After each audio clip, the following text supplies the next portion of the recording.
We're now in the back end of 2022, and we still haven't seen what Mario will look like in the Mario movie, or heard what Chris Pratt will sound like, let alone seen a full trailer. And so, I feel it's my duty to accurately predict the entire Mario movie so that you guys no longer have to speculate. So, here we go. The movie opens with a panning shot of the Mushroom Kingdom, and of course, Peach has baked a cake. However, a Goomba voiced by a cameo performance by John Leguizamo steals the cake, and here we get a first look at the man himself, Luigi. He essentially beats the shit out of said Goomba and returns it to Peach, but upon returning, he realizes she's gone missing, captured by Bowser. It was a diversion. Luigi begins to panic as he looks up to the sky and screams, "Mario!" Cut to New Donk City, present day. A drunken buffoon stumbles through the streets, a shell of what he once was. It's Mario, whose face is actually just Chris Pratt deep-faked onto his body. Why he's here in New Donk City and not the Mushroom Kingdom remains to be seen. He stumbles into a bar, and it's owned by none other than Donkey Kong. He sees Mario come in and lets out a patented Seth Rogen laugh as he pours Mario a shot of tequila. Here we get an exposition dump of how Mario was exiled from the Mushroom Kingdom after trying to eat Toadette in an attempt to, how Mario puts it, completely trip balls off shrooms. He dreams of redeeming himself and returning to the Mushroom Kingdom to marry Peach, but first he must learn to put down the bottle. So he takes up a job plumbing and vows to become sober.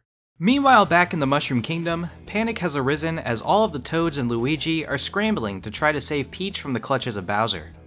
Luigi realizes the only way to do so is to bring Mario back, and so he and Toad set off on a perilous journey to New Donk City.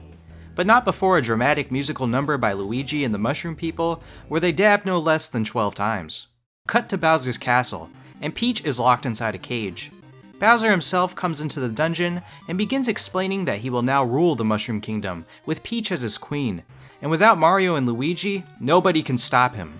Peach begins to cry in horror as Bowser dabs no less than 12 times.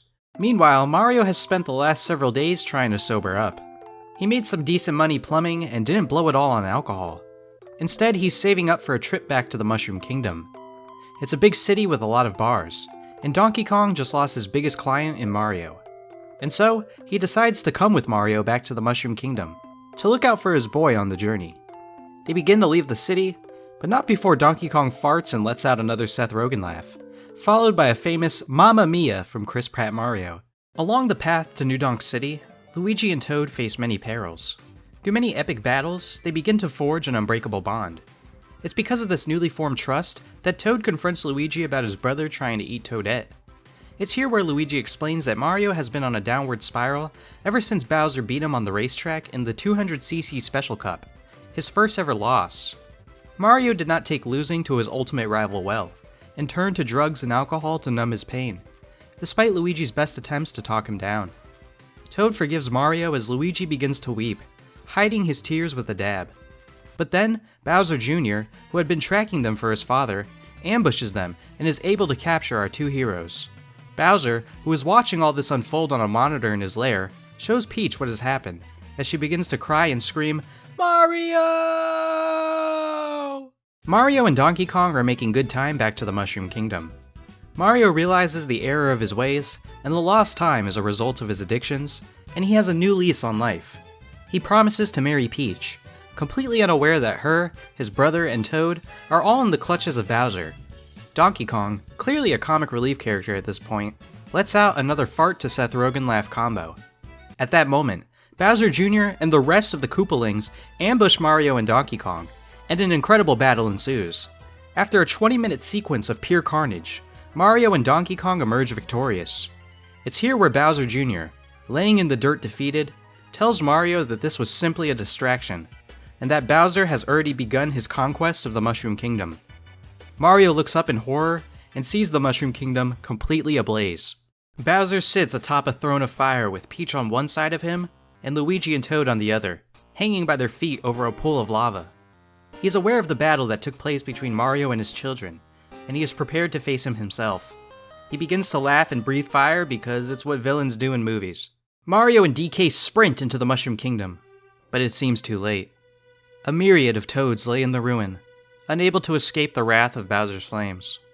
Mario falls to his knees in horror as he looks around, knowing if it weren't for his addictions, he could have prevented this, "Don't need any of them," says Donkey Kong, looking at the toads and laughing. Mario begins to weep. They run towards Bowser's castle, but there's just too much fire and destruction to safely pass through.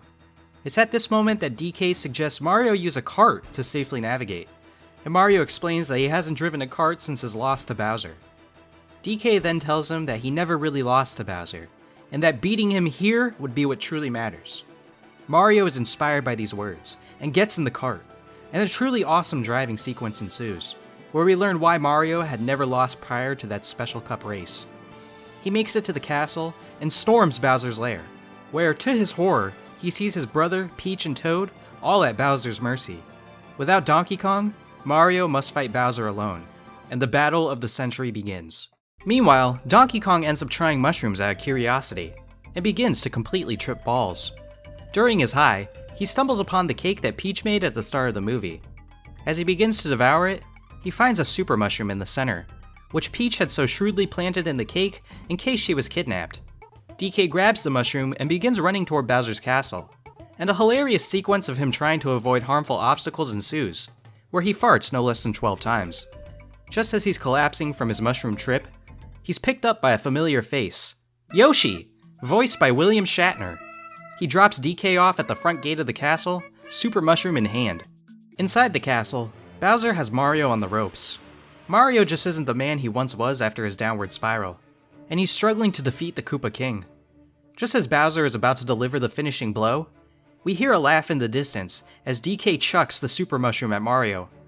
Mario takes it and says, "Now this is a mushroom that I can still eat," and becomes Gigantic Mario. This new power-up now tips the scales in Mario's favor, and he manages to defeat Bowser and save his friends. But as Bowser falls into the lava, he laughs, saying his master plan has come to fruition, and that he was merely a distraction while the true villain of the Mario movie powered up, Shy Guy.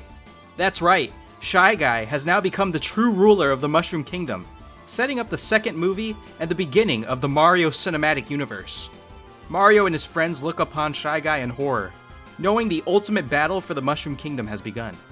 As Shy Guy fires bullet bills at our protagonists, which will obviously end their lives, a portal opens up, and a shield blocks the bullets. The dust settles, and as Mario looks up, he hears a "Yeah!" It's fucking Link himself! Mario, who knows him through racing, asks how the hell he got here. As Link turns around and we see his face, the Legend of Zelda logo appears on screen, signifying the next film in the NCU. Roll credits. In the mid-credits scene, we are introduced to Comic, Cranky Kong, and Spike, who you may have thought were going to be in the movie, but they actually have been off forming the Avengers, which is what I thought of for their characters because I completely forgot about them when writing this script. In the post-credits scene, we see Donkey Kong return to New Donk City, desperately trying to recruit reinforcements. He runs into his bar and is greeted by old friends. It's Isabelle and Tom Nook, holding fully automatic machine guns ready to fight, voiced by Gal Gadot and Idris Elba respectively. Animal Crossing the movie coming soon, it says, and it fades to black.